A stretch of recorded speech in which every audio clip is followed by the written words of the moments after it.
Hello, I'm Martha Burich, and yes, you can. I did.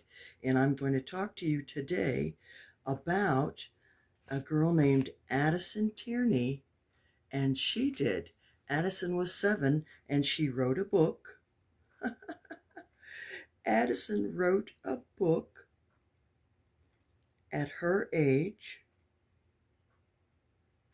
at 7, and had it published. And the reason I'm telling you this story is that I met Addison at a authors convention. There were about 6 of them here in Michigan. Addison was one of 6 or 7, and she was there with her mother and her 3 brothers and sisters. Addison is homeschooled, and she was absolutely delightful. She's 10 years old now, and she told me all about her book, and I was paying her, it's $20.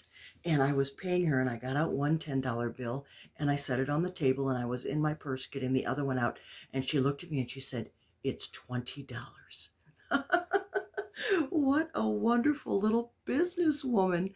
Oh my goodness, I was so impressed with her. She's absolutely fabulous. So I want to show you her book. Oh my goodness, it's backwards, of course, but Adventures of the Lost Book. Addison Tierney. And it's on Amazon. She has the book on Amazon, so you can buy it there. Adventures of the Lost Book, Addison Tierney. And it is a fabulous, fabulous book with her illustrations and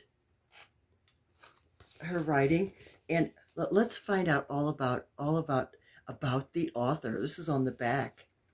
At the age of 7, Addison became an author and illustrator with her first published story, Adventure of the Lost Book. She resides in Michigan with her father, mother, 2 brothers, and sister. Addie has been active in church, scouts, 4-H, and is currently an 8th GUP yellow belt in Taekwondo. She loves animals and playing soccer. She hopes you enjoy her story and drawings just as much as she did making them. Oh, and she was absolutely delightful. And mark my words, we are going to be hearing so much from Addison Tierney as time goes by. She is a powerhouse. She's going to have many, many more books. But her mother explained to me, I've written 2 books, but I never published them. They're completely finished. And in fact, one time I was giving a talk, a teachers convention, and I had written a book called Discipline and Counseling Skills for teachers. I also have a book called Good Parent Sense. Anyway, someone came up to me with a copy of my book, and I think I maybe had sold 12 copies over the years. And and he came up to me and he had my book and he said, "Would you sign this?" I said, "Oh my goodness, where did you get this?" And he goes, "I was so hoping to meet you. This is such a fabulous book." Well, guess what? I never published it. But now, since I talked with Addison and I saw her book, I am going to go to Amazon and use their publishing services. So soon you'll see my books published. I have 2 completed and 1 halfway. Walking to Win, where I walked 50 pounds off walking my dog during COVID. Oh my goodness, we had such a good time. But anyway, so I just want you to know, yes, Addison did. Yes, 7-year-old Addison did. And because she did, you can. And I can. She's inspired me. She's my hero. You're always supposed to look to people who have done things that you admire. Well, my goodness, how I admire her. And yes, yes, she has inspired me to take those books I have in the drawer and to publish them and get them out there because they are good. I was looking through some old floppies. I pulled out an old floppy and put it in my computer. Oh my goodness, so many things I have that I'll be releasing soon that I had done. I used to give talks about Good Parent Sense. I had some wonderful handouts. Oh, we used to have so much fun. I've given talks all over. One was to a high school, 600 students, all about self-esteem. That was so much fun. And I used to talk on the Working Women's Expo. And but life got in the way. I became a college professor, and that kept me busy. And then I became a high school science teacher, and that kept me busy.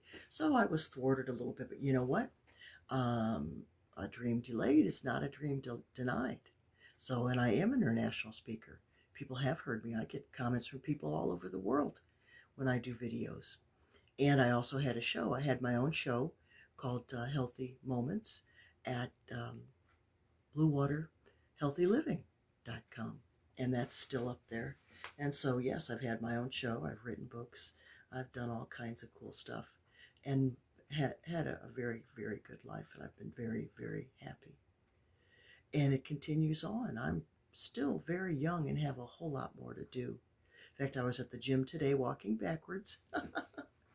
I walk backwards half the way, walk forwards the other way. But anyway, there was a woman there yesterday. She rides horses. And she had seen me walk backwards. And she said, well, how do you do that? I said, well, you put the treadmill on real slow and you practice a little bit going backwards. So my usual speed is 1.8 miles an hour, 2 miles an hour. Well, today, boy, I was a rabbit today. I was a rabbit, 2.2 miles an hour walking backwards. And I was really enjoying it. And I put it was level, the incline was level 4 out of 12. So yes, I really enjoyed it. And yes, I can, or yes, you can. I did. So if you want to go walk backwards on the treadmill, you can walk backward anywhere. But if you're outside, you can't see behind the back of your head, so it's a little bit harder to walk backwards outside. It's a whole lot easier on the treadmill because you sure know where you're going. You're not going anywhere, but you're moving. Isn't that fabulous? Modern technology. Oh my goodness, what wonderful lives we have, huh? Modern technology, how it makes our lives so easy. Anyway, I was looking for all these old pictures of mine. I haven't found them yet, but I have a picture of me walking on fire, me right there at the fire pit. I have a picture of me way at the top of a telephone pole. We did that at a Tony Robbins seminar in Cancun, 1992. But yes, there is a picture of me, so I want to get those and get them on my website. Because yes, I did, or yes, you can. I did. Yes, I did. And you can, because whatever I did, certainly you could do. Whatever someone else can do, we can do. Took Edmund Hillary 3 times to climb Mount Everest. 3 times. And he made it, didn't he? And he made it. Took me 3 times to ride 100 miles on a bicycle in one day. But I made it. And we even got lost, my husband and I. I read the map wrong. We went an extra 2 miles. Oh, on the hottest day. I think it was the 4th of July. It was called the Firecracker 100. Oh my goodness. Oh, it was hot. But it was in Illinois, flat as a pancake. Luckily, the road was very flat. And so that made it, of course, much more easy. And I remember, I think I was 18. I used to ride my bicycle I used to ride my bicycle to college. Anyway, I would ride my bicycle. One day I thought, you know what? There was an 80-mile ride. And I thought, I'm going to do this. I'm going to go do this 80-mile ride. Well, oh my goodness. It was up hills and oh my goodness. It was like a Tour de France type of ride. And I was the absolute last. In fact, it was all young men riding and me. But you know what? I finished. I did it. And I remember the organizer of the event. He was there in his car waiting for me when I finally got there because I wasn't going to quit. I was going to make it, even though I didn't drop out of college. I got kicked out. Got kicked out twice, 2 different colleges. Yeah, but guess what? Guess who got a degree? Guess who got a master's degree? Guess who got a PhD, all but dissertation? Hey, me. You know what? Doesn't matter how many times you fall. All that matters is that you get back up. Just get back up. It makes life so much better. And then you can inspire others to do things. So there's no failure. Failure, quote unquote. What's failure, quote unquote? It's a learning experience. And you just learn from it and forget about yesterday. You know what? A salesman's only as good as his last sale, right? That's yesterday. You have to forget about yesterday. Today's all we have, this minute right now. So I was looking through those old floppies. Thank goodness I have a computer that I can still read the floppy, but that'll be changing soon too. I'll need to get I will be getting a new computer pretty darn soon. Anyway, it can still read those floppies, so I'm transferring them all to an external hard drive So I'll always have all this information that's still relevant and very good today. So, if you have old stuff, get it out, look through it, decide what to keep, what not to keep. It's always a good idea to go through your things, go through your closets. What don't you wear anymore? If you unless it's a ball gown or a coat or something like that, a tuxedo, a suit. If you haven't worn it in a year, are you going to wear it? Give it away. Just give it away. And don't even sell it. Give it away. And that leaves room for new and better things in your closet for you to wear. So open up that space. And if something's busted, if the screen is busted, get a new one, fix it. Walk around the house and look at all the things that you're thinking, you know what, this is not up to par. This has bothered me and bothered me and bothered me enough. It's taking your energy. And it's robbing you. That's energy you need to do things today, to do better things, new things. So look around and start making little changes, little improvements. Makes all the difference in the world. It really does. Now, I'm checking on the timer. And so, not only was Addison, not only was Addison at this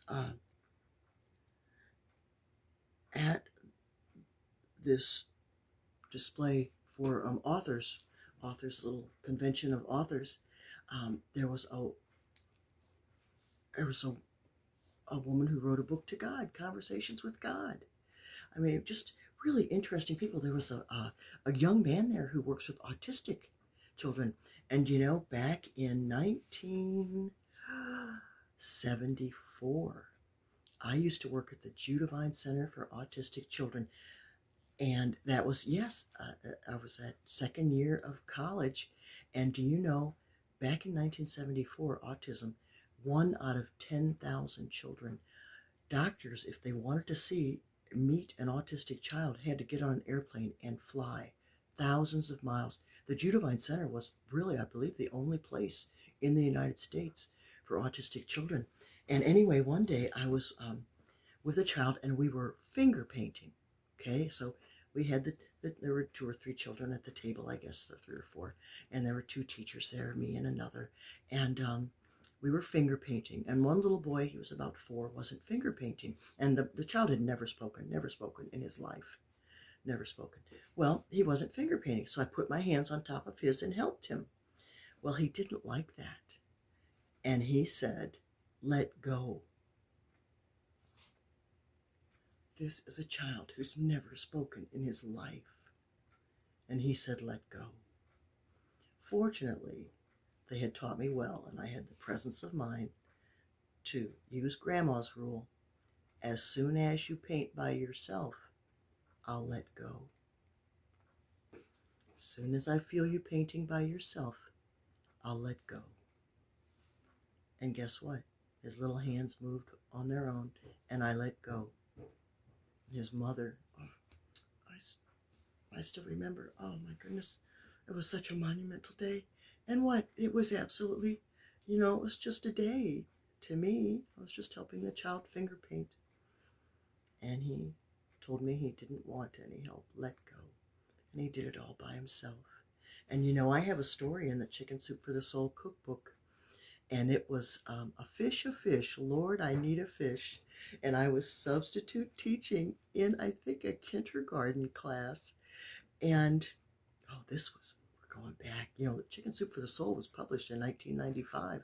So this probably happened in 1993 or 4. Anyway, so I was substituting for the art teacher. And I was teaching the children how to draw a fish. Oh, and it's so simple.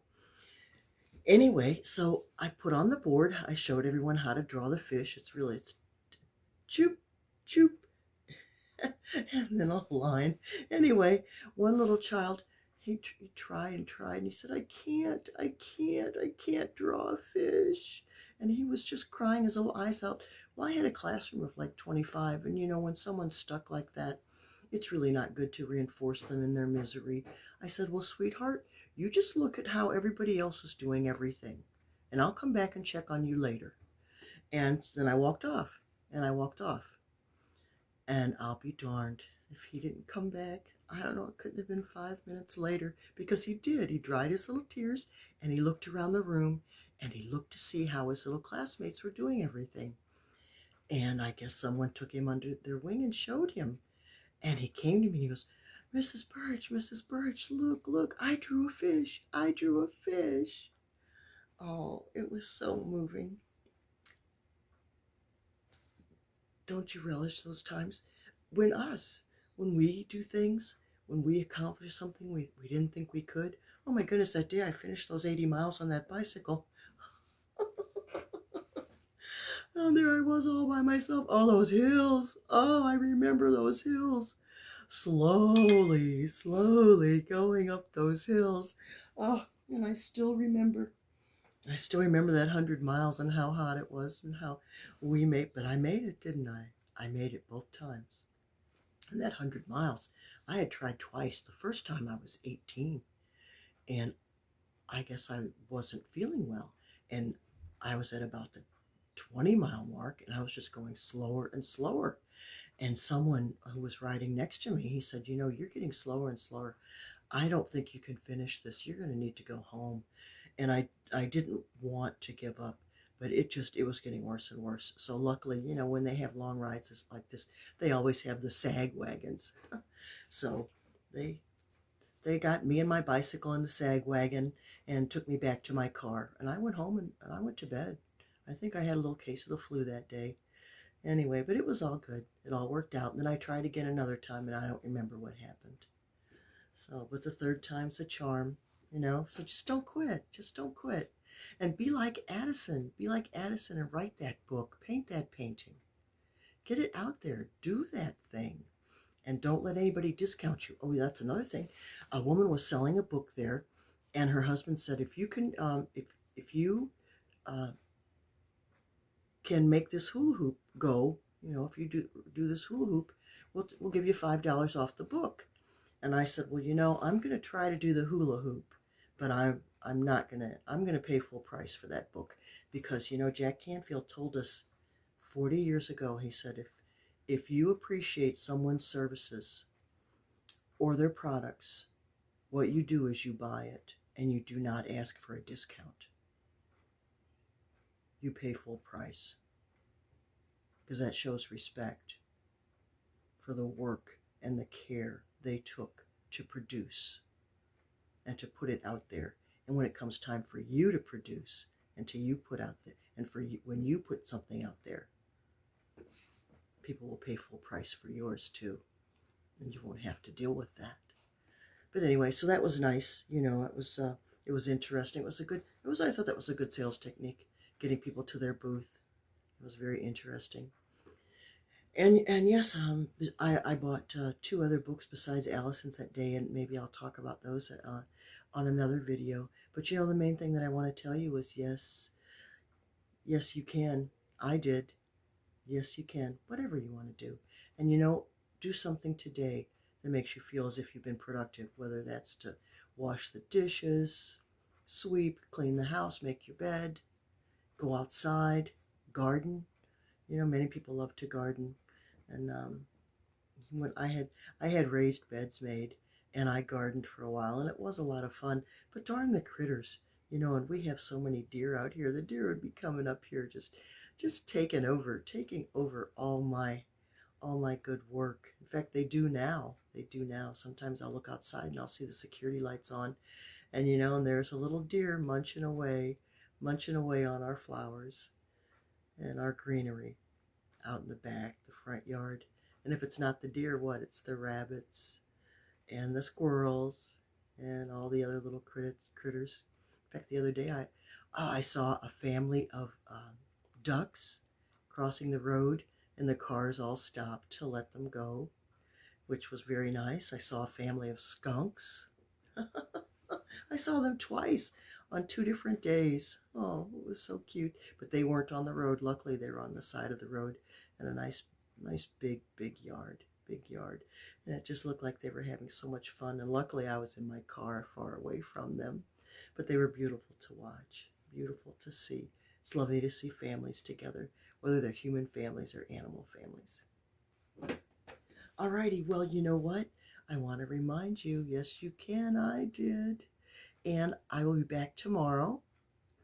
And are any of you trying to quit a bad habit? You know, that's what we talked about yesterday, quitting smoking, drinking, overeating. I gave you all the techniques.